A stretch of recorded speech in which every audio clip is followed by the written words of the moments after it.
It's time for the best coverage of the top stories in sport. The Sports Wrap with Jason Page starts now. And good to have you with us on this Tuesday edition of the show. Lots to do over the next 60 minutes. Glad you've chosen to give us some of your time. Jason Cole, Hall of Fame selector for the Pro Football Hall of Fame, will drop by and spend a couple of segments with us. A bunch of items I want to whip around the league with him on. So we will do that.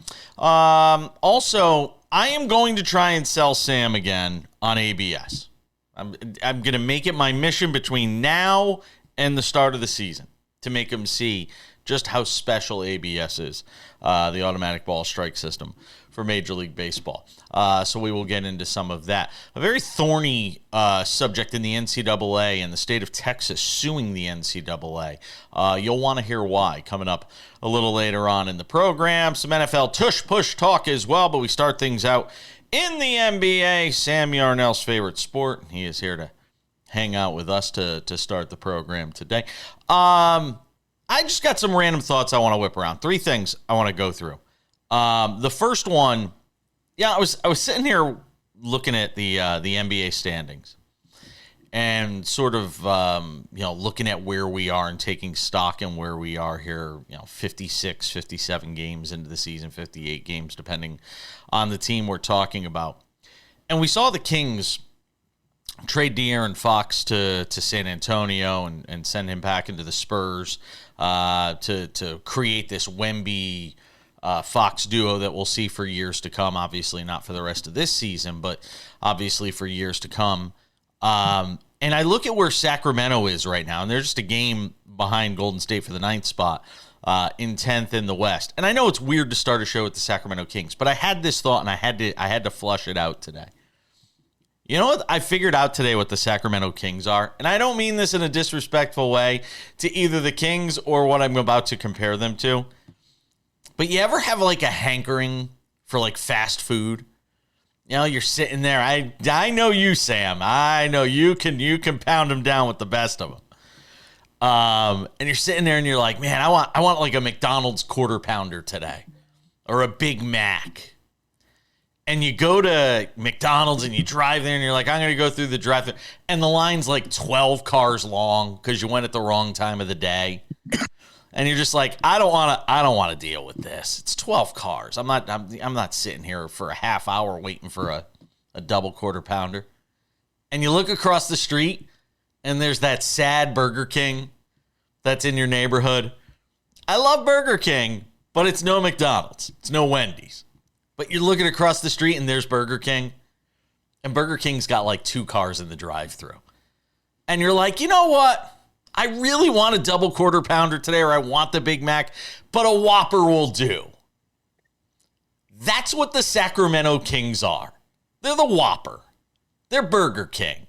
They've got their, they got their duo now. They got Zach LaVine and the guy that won the title with the DeMar DeRozan and Sabonis, and you're like, wow, look at that 3 there. And you're like, but you know what they are in reality? They're kind of the Whopper. They're what you eat when the line's too long at McDonald's. That's sort of what the Sacramento Kings are, as I watch them just languishing in mediocrity. So I'm going to say the basketball part on the front end before this turns into a complete fast food segment on the back end, because there are some takes I got to get in there. Sorry about your other points. My biggest thing with the Kings was I was confused at the deadline when they made the moves they did, only because look at where they are in the standings, as Jason alluded to, and then look at the team that they've now constructed. Jason said it, right? They've got DeMar DeRozan and Zach LaVine on a middling team. Sure, throw Sabonis in there. The thing is, we've seen that before in Chicago, and it didn't go well. So I'm not sure, what exactly the Kings' thought process was in that it would go so much differently now that those guys are, 1, older, and 2, both playing on the West Coast.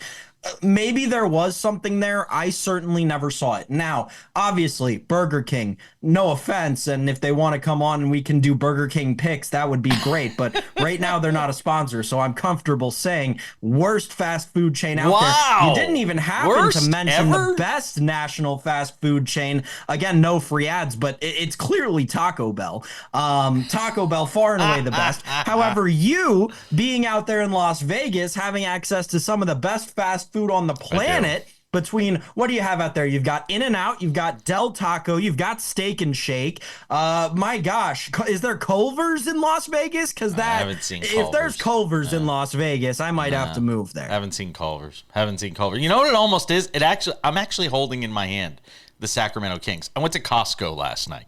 We did a Costco run last night, right? And I went to Costco, and I went to go get the Vitamin Water Zero. I've had this thing lately for Vitamin Water Zero. And I went in, and they had pallets of Vitamin Water Zero. And it was like $19.49 for, I don't know, 20 bottles. And I looked right next to it, and they had the Kirkland brand of vitamin water. Like, it's called Vita Rain Zero, right? Yep. And I went there, and I was like, well, it's $7 less for, I think, like 4 more bottles. And I'm like, you know what? In a pinch, that's what the Kings are. They're Vita Rain Zero. That's what the Sacramento Kings are. Because I went and tasted it this morning for the first time, and I'm like, it'll pass, but it's no Vitamin Water Zero.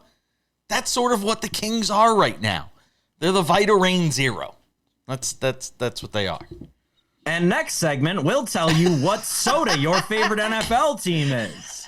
If you were a tree, what kind of tree would you be? I don't know. I just couldn't help myself this morning. Tropical mango. Yeah, we're gonna shelve that one. I may go put this in the clubhouse where we live and just say, hey, if anybody wants it, here's a pallet of Vita Rain Zero, because this just ain't cutting it. Just putting it out. All right, there. What else do you have in the NBA? Nothing, because we used up 7 minutes of the segment on Vita Rain Zero, Burger King, and the Sacramento Kings. But it's really interesting, and I did bring it up for the reason that I'm thinking about Luka and LeBron and Jamal Murray and Nikola Jokic, and Jokic, who had 19 assists last night, which I actually planned to talk about in this segment, but we ran out of time because we were too busy making fun of Burger King and the Sacramento Kings. And the Warriors now with adding Jimmy Butler, and Butler with Draymond Green and Steph Curry, and then you just look at Sacramento.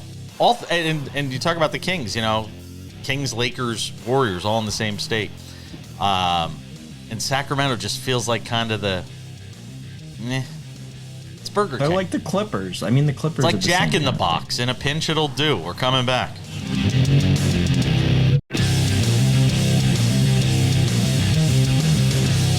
Coming up in 10 minutes, our friend Jason Cole, Pro Football Hall of Fame selector, NFL author, historian. Get some thoughts with him on some items around the league, including this one, which I'll now discuss with our fast food connoisseur, Sam Yarnell. Well, we're hearing about NFL rule changes. Yesterday we talked about potential rules changes taking place with the kickoff. And now, word that somebody is trying to ban the Tush push, which, look, it doesn't surprise me. People can't stop it. It's almost impossible to defend when it's coming from the Eagles and the Bills, apparently, who are getting it done at a far higher rate than other teams around the league, which I think the league average is around 73%, and the two of them are around 86 or 87%, something like that. And there's something I want to get to on that as well. But everybody was wondering yesterday, who was the team? Because Troy Vincent said there was one team that had put in a request. Now remember, you need 24 teams to get on board with this. And I think that's going to be very challenging.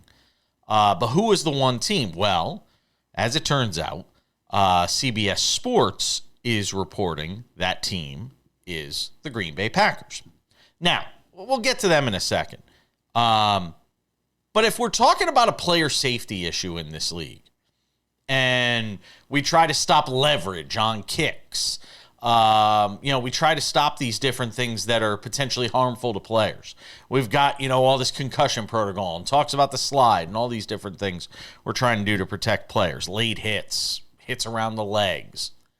Why is the NFL still allowing this to go? When even its biggest defenders talk about the potential harm. We've heard Jason Kelce talk about the potential harm, just how difficult it is from a physicality standpoint to pull off this play, that it looks more like a rugby play. It doesn't really look like a football play. Sam, is it time to ban the tush push? It almost feels like, can I throw one more in before you answer that? I got one more. It almost feels like when I was a kid and I would play Madden on like the PS2, and you'd always be able to use that move around the corner. It was like a cheat code where you could just get around the corner and block every extra point. Like I blocked every extra point and my friends hated me. It's almost like that. Like it just feels like a cheating sort of play because you can't stop it because of the way it operates. With, again, defensive players on their heels, offensive players moving forward, it just feels like an automatic cheat to me. I hear you. So, obviously, practically, it's not going to get banned, right? Because you can count 7 teams that do it, or 8 teams that do it, and that's what it takes, right? You need 8 teams that do it so that you have 8 owners that go into that meeting and say, hey, I'm going to vote against this. I like scoring touchdowns and making money. So practically, this is never going to get banned. Now, in theory, should it, is the question that we're trying to answer at this point. Yeah. And the player safety argument is valid. It is. I think that we are at a juncture in football specifically where we are changing a lot of things a lot faster than we ever have before within the rules of the game. So banning one certain play or one type of play only adds to that, right? I know that the team that most prominently does it just won the Super Bowl, and that's definitely why it is being so hotly debated, right? If the Eagles were eliminated wild card weekend by the Buccaneers, this would not be a conversation right now, right? If the Commanders went in and won the NFC Championship in Philadelphia, we wouldn't be talking about this. I think you're right. But the team that does it as successfully as they do won the Super Bowl. So now everyone wants to come out and make someone or make something that really is nothing and add to this kind of this massive pile of rule changes that we've grown to just become normalized to over the last 4 to 5 years. The Packers were the team, by the way, that snitched. Said they want it banned. Which is kind of... Yes, Sam. Go ahead. I wonder why.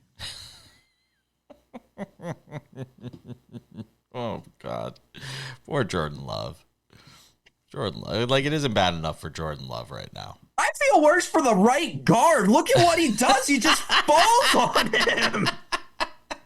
Some teams know how to pull it off, and some teams are... Well, Jordan Love falling all over his... And then Jordan Love in the center look at each other like, hey, man, what was I supposed to do there?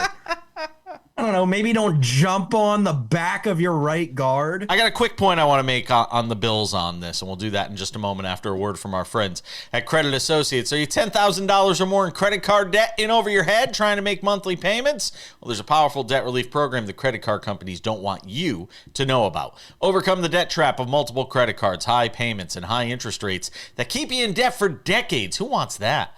You can do this with one affordable low monthly payment thanks to our friends at Credit Associates. The debt relief program they have can help you resolve your debt in as little as 24 to 36 months. It'll save you thousands of dollars and decades in debt. What are you waiting for? Call them now. Find out how much you could save at 1-800-747-5362. Again, 1-800-747-5362. If you have $10,000 or more in credit card debt, you owe it to yourself to give them a call. 1-800-747-5362, Credit Associates, or just scan the QR code below. Sean McDermott is actually one of the most vocal people when it comes to the idea of banning the tush push, even though his team uses it tons. Now, he says they use it a little different, and he talked about the injury part of it. So it was kind of funny to me because I'm sitting here saying, well, you use it a ton, but you're talking about how dangerous it is from a physicality standpoint and the potential of injuries. It's kind of odd, but go ahead. All right, let me stop you right there, because this is another piece of Sean McDermott's fuel to the fire against Josh Allen's running. Sean McDermott has been so vocally against Josh Allen using his legs throughout a large contingent of his career, right? And when Josh Allen broke his hand this past year, it was on a tush push.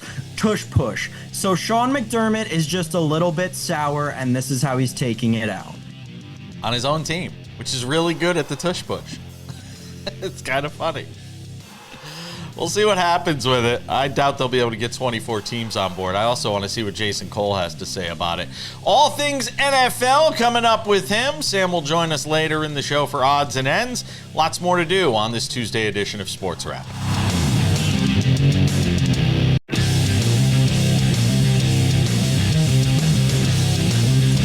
All right, we continue on this Tuesday edition of the show. Figured we'd have some fun around the NFL.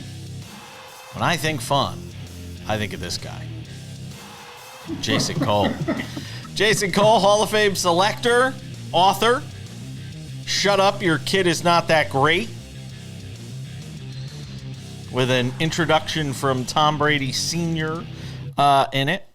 Author of many other fine books as well. John Elway. He wrote about John Elway, so always good to have him on the Plaxico Burress, Plaxico Burress, Ocho Cinco. The only my favorite one is the Elway one's my favorite, but then I wrote one about a gentleman who had a heart transplant. Yes, and came back and played professional soccer. Amazing. That's a great story. Yep. Just go and look them up. Amazon, wherever you get your books. And Shut Up, Your Kid Is Not That Great, obviously available as well. And I was just learning things about Jason off the air that I never knew as well, that he was apparently he's a fantastic cook and baker. And I chef am. And all that stuff. I am. That is absolutely true. I'm amazed. All these years and the things I still learn about you. So we were just talking about it in the last segment, the tush push. There's no way they're ever going to get 24 teams on the same page to ban this, are they? Probably not. I think there are some legitimate concerns, and this has to do with sort of the push and pull of where the game is going in terms of what the defense is allowed to do in terms of tackling and hitting versus what the offense is now being allowed to take advantage of, right? So you're saying to me, I can't do things to hit you below the knees at certain times. I can't hit you high. I can only strike you here. But now you're going to allow the offense to basically impose will and overpower downfield or, at the line of scrimmage like this and get help to mow me down when I'm limited in how I can hit you. And then furthermore, and I was just talking to James Lofton about this, the pushing that goes on downfield, like a guy catches a ball and then you get a bunch of guys who hustle downfield and push them forward, right? Because the tacklers, are only allowed to hit in a certain spot, right? And so they're pushing guys forward for an extra 4, 5, 6 yards, right? Well, that's part of the push and pull of what you allow defense to do versus what you allow the offense to do. And so I think there's some logic to what they're talking about with the tush push. I don't think you can really regulate it that effectively. It's sort of like the rule they put in on the hip drop tackle. They talked about it last year, but they actually couldn't really enforce it because it's hard to see in live action, right? So I don't think it'll pass, but I think that I think it's going to prompt discussion about where we're going with the physicality of the game. Would a prominent injury change that calculus? Because there hasn't really been any huge injuries with regard to it. If there were, like what happened with Tom Brady, everything changed when Tom Brady got hit in the knee, and they instituted this rule about quarterbacks getting hit low, where players sort of lunge at their legs. Yeah, right. The most famous one of that is Bo Jackson, right? Mm-hmm. The horse collar tackle. Yep. Right, where Bo's career was essentially ended. So yeah, I mean, sometimes it takes traumatic things, but I mean, how much do you have to listen to Jason Kelsey say? Yes, I hated doing this. I understand why we did it, but I hated it because I knew what it was doing to my body. Right. I mean, how much more do you have to hear than a player say this is an awful thing to do, right? And so I'm always I was having this conversation with James Lofton, and I said, I really think the players are the ones who need to get together. Instead of the league and the coaches and all these other things, get the players and the coaches together and say, okay, how do we want to play this game? Mm. Okay, and then the owners have to say back to them, you have to give us a certain amount of waiver of liability if you're setting the rules. Set the rules how you want to set them for football. You can change them as you go, but we can't be liable. If you're going to say it's okay to use your head in the blocking and tackling, you can't make us then liable for CTE. We're going to regulate it. We're going to, if you get concussions, we got to pull you out of the game, but you can't make us liable if you're setting the rules for the game. And I think there has to be sort of a grown-up discussion like that. We're probably a long way from that happening. One more on the rule changes. They were talking about kickoffs and trying to, tweak the dynamic kickoff, or maybe something with onside kicks where you go to a 4th and 15 or a 4th and 20. I applaud the league that they're at least trying something with regard to kickoffs, whether it be the onside kicks. Because so many times we criticize this league and other leagues for acting too late. I don't care if they try something new every year. Just try something until you find something that works when it comes to kickoffs. Yeah, I mean, because it sucks right now. I mean, kickoffs in this league suck.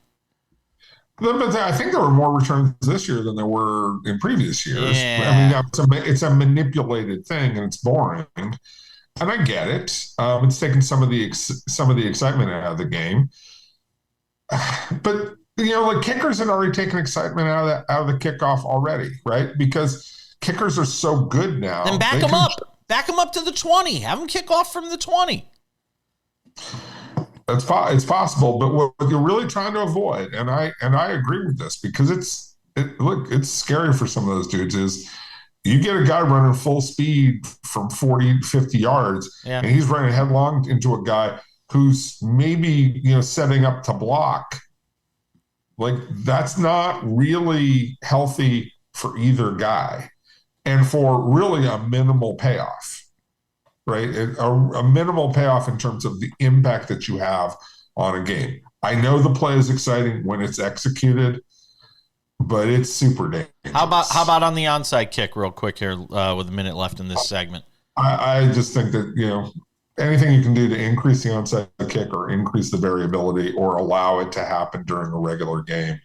And again, I'm talking out of both sides of my mouth a little bit, but yeah, I want to have the onside kick and I want to have the element of surprise to it. Do you so you don't like the idea of a 4th and 15 or a 4th and 20?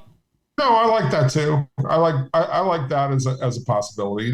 I think that's more exciting I think that's going to be more exciting than what you currently have. So I'm okay with that. Yeah, I agree with that as well. I think that would be the way to go. And I think you'd see a lot of them converted.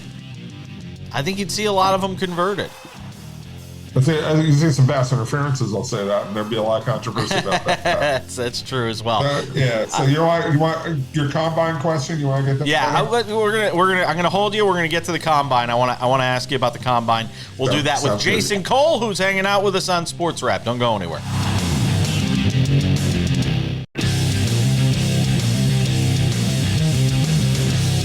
One more segment on the NFL with our friend Jason Cole, Pro Football Hall of Fame selector, author, Shut Up, Your Kid Is Not That Great, among many other books. That's the only one I physically have, so that's the one I got to go with. You gotta get the Elway book. You can order that. You can find that. Yeah. You'll like that book. You really would. You like good football history. I do. I want to ask you about the combine. We were talking about it yesterday on the show. Shedeur Sanders is not gonna work out at the combine. Not going to throw at the combine. And then you hear Abdul Carter's not going to do it at the combine, and you hear all these different players that year in and year out, it feels like the combine is sort of being devalued more and more every year. Yeah, if you're a guy that's projected second, third, fourth round, you might go and work out for the teams there.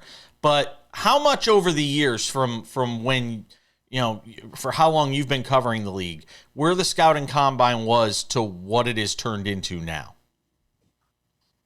Well, it's just a TV show now, and the whole combine has been sort of become kind of a clown show,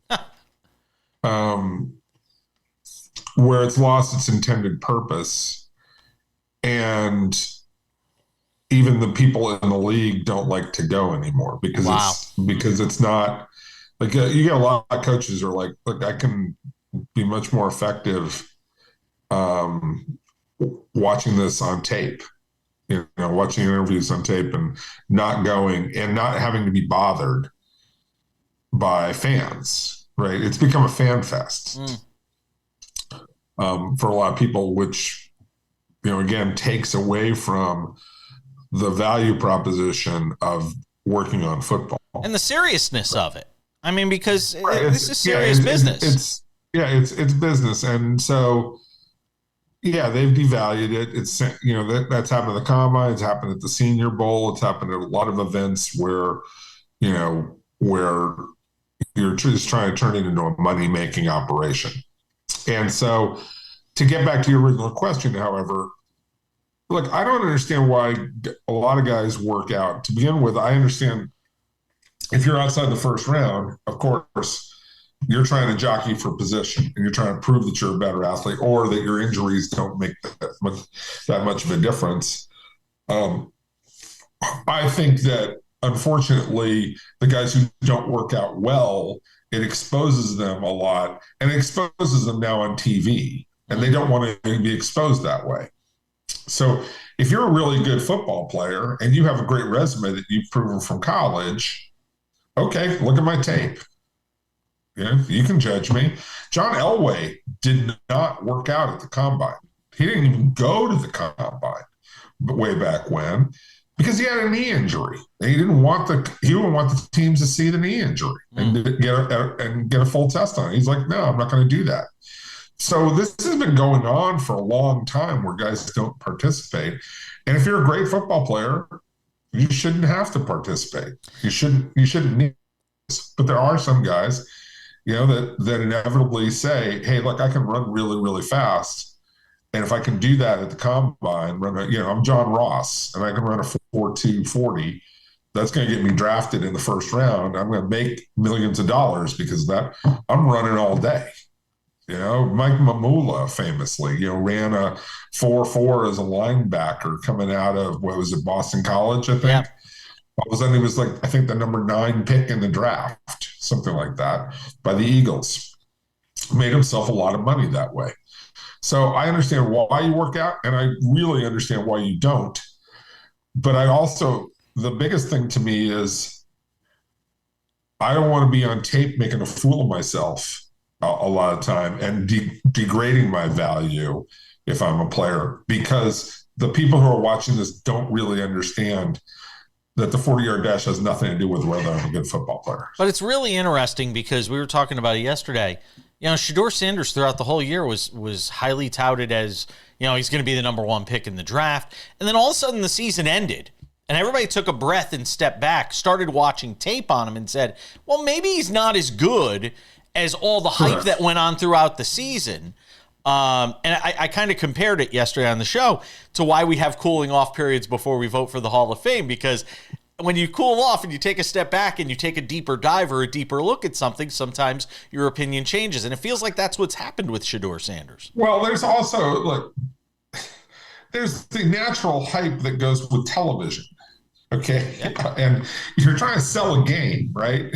So if you're ABC or you're CBS or you're at ESPN or whatever, whoever it happens to be, I don't blame them. They're like, Shedeur Sanders, he could be the number one pick in the draft. You need to watch this guy. Right. Travis Hunter, he could be the number one pick in the draft. You need to, Cam Ward, number one pick.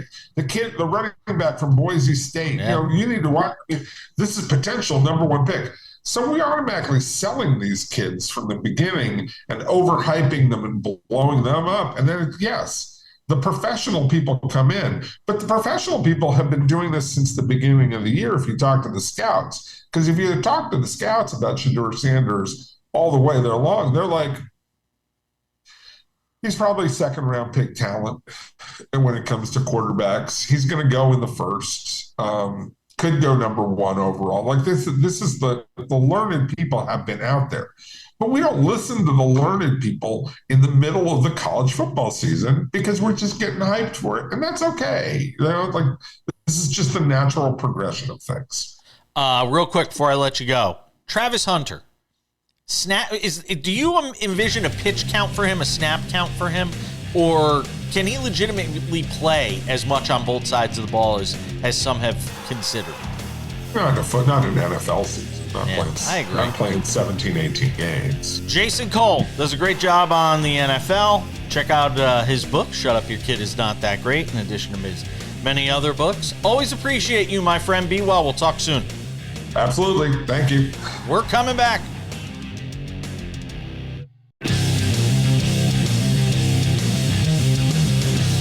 Thank you for being with us. Good to have you here on this Tuesday edition of Sports Wrap.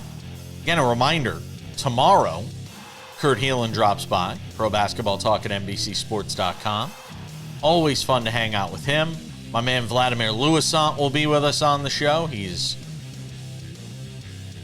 our Wednesday B chair. So we'll have all of that and a whole bunch more on tomorrow's show. Thanks again to Jason Cole for dropping by as well. Pro Football Hall of Fame selector and a fantastic author. Check out any one of his many books. Odds and ends coming up in 10 minutes. I'll try to convince Sam that ABS, the automatic ball strike system, is a good thing. But I got to talk about something, and we have brought it up, this topic, and gotten into it from time to time on the show. And I think it's an important subject that we continue to discuss because it's a topic that isn't going away. And there are many levels to it and branches off of the story about transgender athletes in sports. Now, despite the fact that transgender athletes in sports make up a tiny, minute fraction of those that are playing sports, it is the topic of transgender females, born biologically male, competing in female sports that continues to be a hot button issue. It's a wedge issue. It's a topic that's being used to divide Americans. It's a topic that's being used in some regards to demonize a very small subset of an already small subset of America, which is the LGBTQ plus community. And as somebody who identifies with the LGBTQ plus community, I have an obligation to use my platform to discuss this topic. And I'm not discussing it from the angle that you think I'm going to, where I'm just going to say, all transgender athletes should be allowed in sports. And I don't care what you're born. If you want to play in this sport or that sport, male, female, born biologically male, you're transgender female, you're transgender male, you should be able to play. That isn't my stance on this. It has never been my stance on this. My stance on it has always been that it's a very complicated issue. That it is a subject that requires nuance. It is a subject that requires, I think, a case-by-case study, because there are so few of these cases of transgender females playing sports with biological females. Because there's so few of them, I think each one has to be taken on its own merits. And that gets into testosterone levels versus hormone levels versus when did you start this process versus where you are now. It is not just a one-size-fits-all thing. And I've said this repeatedly, and no matter how many times I say it, I will get a message from somebody who who will hit me up on my X at the back page, formerly Twitter, and they'll say, "Oh, you're lobbying for transgender athletes and men playing in women's sports." No, I'm not. I'm saying it's a very complicated subject. That, a transgender female athlete born biologically male competing in boxing or competing in UFC is far different than one competing maybe in golf or bowling. And obviously we don't see these issues in a lot of the mainstream sports. We're not seeing it in basketball or football or baseball or anything like that. But one of the things that prompted me to bring this up is the man on the screen, the Attorney General in the state of Texas, Ken Paxton, has filed a lawsuit. The AG has filed a lawsuit against the NCAA. And he's filed a lawsuit on behalf of the state in order to, quote, immediately begin screening the sex of student athletes. Now, just take a step back for a second. No matter where you stand on this issue, take a step back.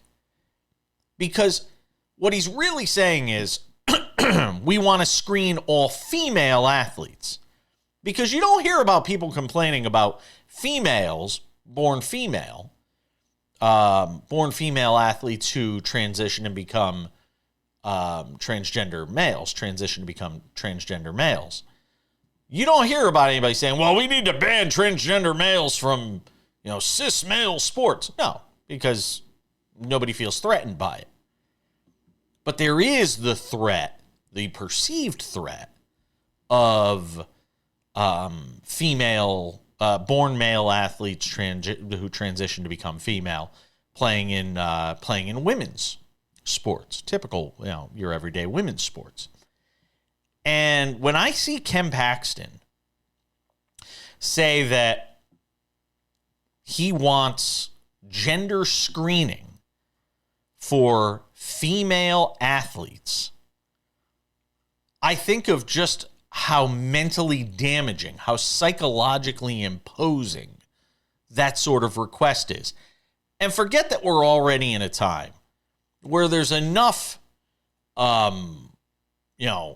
older white males who are deciding how women's bodies should be handled. And let's just say that that's a completely different topic. But it is part of the broader conversation here. Now you have this man in Texas, Ken Paxton, saying, well, we're going to go a step further and we want to know. We want to know what's down there before you're allowed to participate in female sports at the NCAA level. Take a step back, no matter where you stand on this issue. If you're a mother, if you're a father, and tell me how you would feel if your daughter had to go through something that humiliating, that embarrassing. Who's carrying it out? How are they carrying it out? How can you ensure the safety of your daughter when she's being screened for her gender? Something to consider on this Tuesday edition of Sports Wrap. A very complicated issue, but one that isn't going away anytime soon. We'll continue with odds and ends next. Just about time to put the wraps on this baby for a Tuesday. Wednesday show means Vlad Lewisohn hangs out with us. Wednesday show means Kurt Heelan hangs out with us. Talk some NBA with him. See what he thinks of my Sacramento Kings Burger King comparison. Yeah, we talked fast food in the show today. Why not? Some reminders. Sports Wrap with Jason Page, the podcast version of the show. Available each and every day on all your favorite podcasting platforms. Spotify, Apple Podcasts, YouTube Podcasts, iHeartRadio, TuneIn, Odyssey, you name it, anywhere you get your podcasts. Amazon. We're also going to be putting the show up on YouTube soon, so you'll actually be able to watch the show on YouTube. Right now you can listen to the show through YouTube podcasts.